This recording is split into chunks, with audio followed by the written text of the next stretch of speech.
Hey, AP Euro. This is a video about the punishment that Germany received at the end of World War I in the Treaty of Versailles.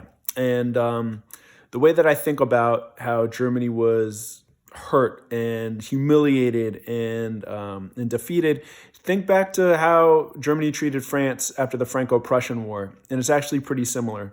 They got cut up, they got humiliated, they got crippled, they got robbed, and then they had to take the blame for it. And so take a look. Here are different terms of the Treaty of Versailles. Territorial losses. What did Germany lose? They lost Alsace-Lorraine. France took it back. Alsace-Lorraine. And then Poland got that. This is called the Danzig Corridor. They wanted to get a port on the Baltic, and that's Danzig. And so Germans could stay here, but in order to get from this part of Germany to that part of Germany, they had to go through Poland. Within Germany itself, it also lost the tip of their cap that they got from Denmark in the Franco-Prussian War. They had to give that back to Denmark.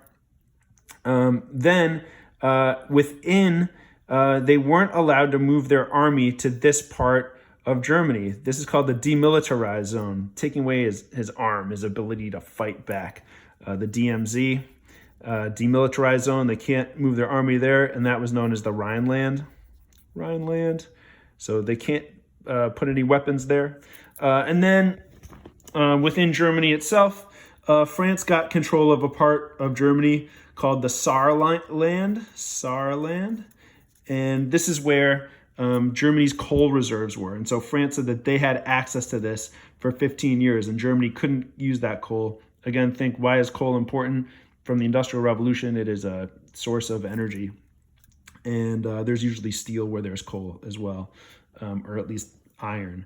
And so then their capital city of Berlin, which is their pride. They built Berlin when Germany was first formed in 1871 as their capital city. Remember, after they beat France, they held a victory party at the Palace of Versailles. And now France is holding their victory at the Palace of Versailles. And they're telling Germany they can no longer have their capital in Berlin, that they have to move it all the way down to Weimar.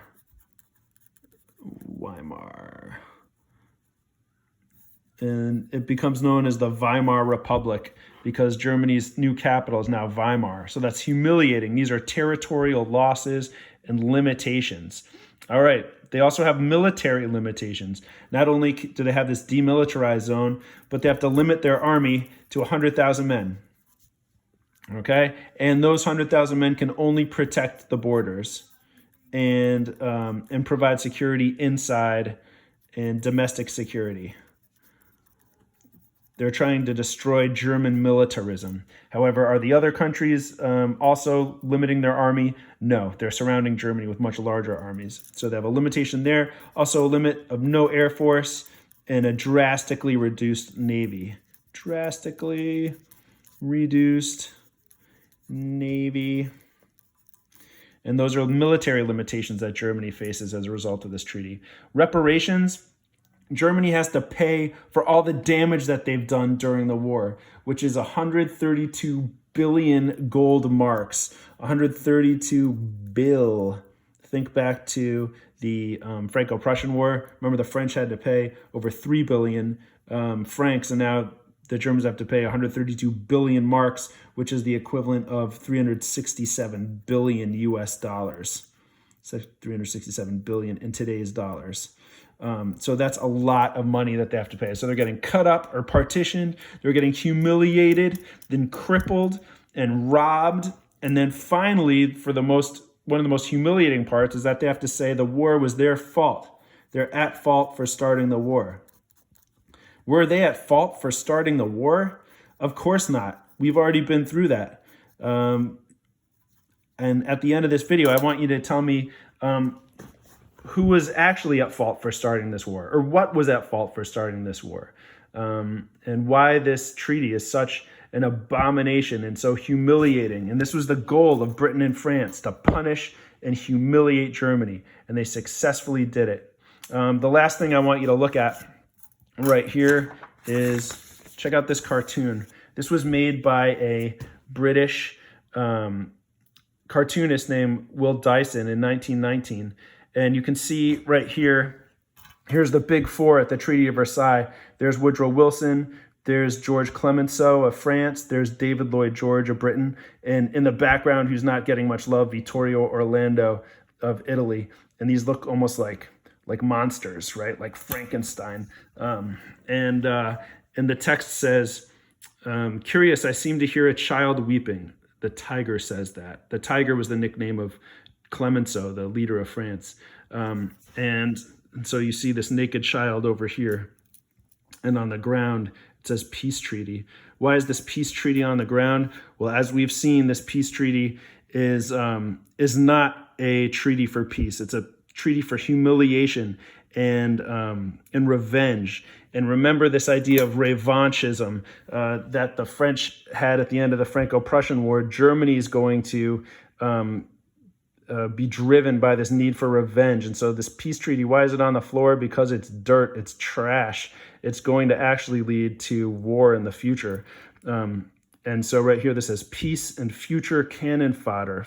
Cannon fodder means food for cannons, and it's usually what's used to describe young soldiers who are put in the way of cannons as being cannon food. And so who is the future cannon food? This young child, naked because it represents, you could say, the innocence of this right here, 1940 class. You guys are the class of 2022. That means you'll be 18 in 2022. This artist in 1919 was predicting that the babes who were born, the infants of 1919, by the time they turn 20 in the year 1940, are going to be cannon fodder, are going to be the next victims of the next world war that's going to be caused by this treaty. And incredibly, this prediction was true. By 1940, the world was at war. Hitler was bombing Britain, had taken over France, and the United States was a year away from being dragged into the war as well. And so the Treaty of Versailles, its long-term consequences or effects eerily predicted in this cartoon, yet at the same time, it was just so obvious what a horrible treaty. And this is why the treaty that ends World War II is much different, one that rebuilds the defeated nations that were defeated in World War II. And so that's it for Versailles.